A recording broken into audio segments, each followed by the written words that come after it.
Kingston, Ontario is one of Canada's oldest and most beautiful cities. It was once the nation's capital and still has an elegance that befits a capital city. It boasts gracious century homes and tree-lined streets. But behind the gentle facade, the city also has its secrets. This sunny park hides a tragic history. Well, we'd been in the house for about 3 years. My baby was 3 months old, and I was downstairs in the living room. My husband was out for the night.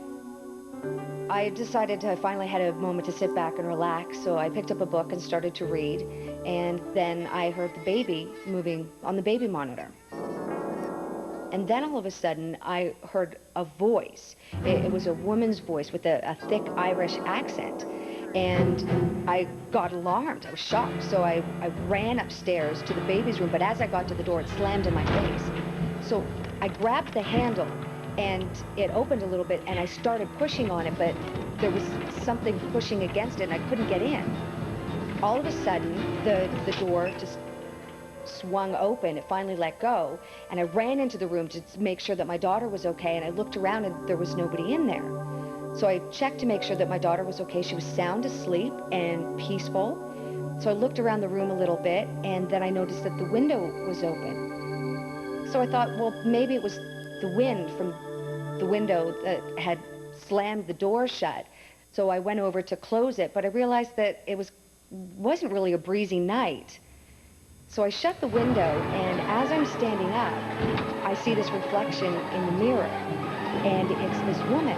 She was wearing something out of the 1800s, and she had the shawl draped over her head, and she was almost disheveled. She was very sad, and she almost looked ill. As I turned around, there was no one standing there. I looked around the room a little bit more, and I was a little creeped out, so I went, and the first thing on my mind was get my daughter and get her out of there, and got out of the room. Later on, I found out what the story of this area was. It's nicknamed Skeleton Park, and many bodies were buried there, so the fact that, you know, the way she was dressed, and it makes sense. I almost feel as if she heard my baby crying and was there to comfort her in a way. On the surface, Kingston's McBurney Park seems like any other neighborhood park. But below the surface, this park holds a macabre secret. It was once a cemetery, home to 10,000 poor souls, most of whom were Irish immigrants who fled the potato famine only to die in a faraway land. It is believed that the ghosts that haunt this park today are the ghosts of these people whose graves were disturbed. I'm Jeff. We're here at Skeleton Park in Kingston. Basically what we're doing here is I was here in July, and I was intrigued by the history of this location being a playground, as you can see in the background, and it used to be a cemetery, which walking around you could see the stones in the ground still actually coming to the surface. And basically what we're doing here tonight is we're going to do an investigation. What we're going to do, first of all, we're going to do a walk around to find hot spots of this location. Basically what I got here is I got a night vision camera, infrared, which I have it on right now. This here is a booster, which allows me to shoot from 10 feet to 100 feet. And I have a 35mm camera, which I can shoot simultaneously with my digital camera. So if anything comes up on the video, I can also get it on the other two pieces of equipment as well.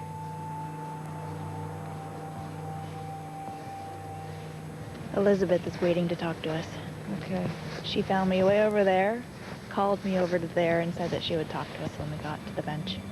She's looking for her daughter. Long blonde hair.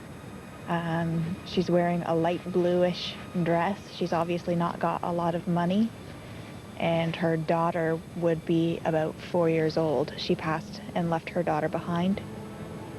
She knows she's passed on, but she's still looking to rejoin with her daughter on the other side, and thinks for some reason, I mean, I think Elizabeth was buried here. She showed me around the other side where she was. She thinks if she stays around here, she'll find her daughter. Kingston's McBurney Park is known to many residents as Skeleton Park for a pretty good reason. It was originally a cemetery, one of Kingston's earliest and largest cemeteries, that started use in 1809 and basically filled up, particularly through the 1840s, with cholera and typhus epidemics that swept through Kingston. Became a very full cemetery, and by 1893 was completely full and a complete mess. And at that time, the city council decided to turn the cemetery into a city park. And it is a city park even now today. Well, a few years ago, when my husband and I first moved into this house across the street from the park, everything was great at the beginning. And then one day I was standing at the window looking out at the park, and this mist came out of nowhere into the park. And I swear I saw some tombstones in the mist. Now, at first I thought my eyes were playing tricks on me, and I sort of dismissed it. I thought, well, you know, maybe I was imagining things. Mist comes in off the lake. We live close by the lake, so I kind of dismissed it. And then a couple of weeks later, my husband and I were walking back through the park, having been to this great party, and we were laughing and having a good time. And then the mist came again. Only this time it was all around us, and it was really thick and cold, and we stopped, both of us, to look. And then there, in the middle of all this mist, were these tombstones. And walking in between the tombstones were people, and they seemed to be wearing long, old-fashioned clothes, and a lot of them looked really ill. But the whole situation really scared us. So we both, without saying anything, we just turned around to leave and started running away. And we got to the edge of the park, and I don't know what made us, but we both stopped to look back. And the mist and the tombstones were gone. Ever since then, I can't go in that park, even in daytime, even when it's really sunny.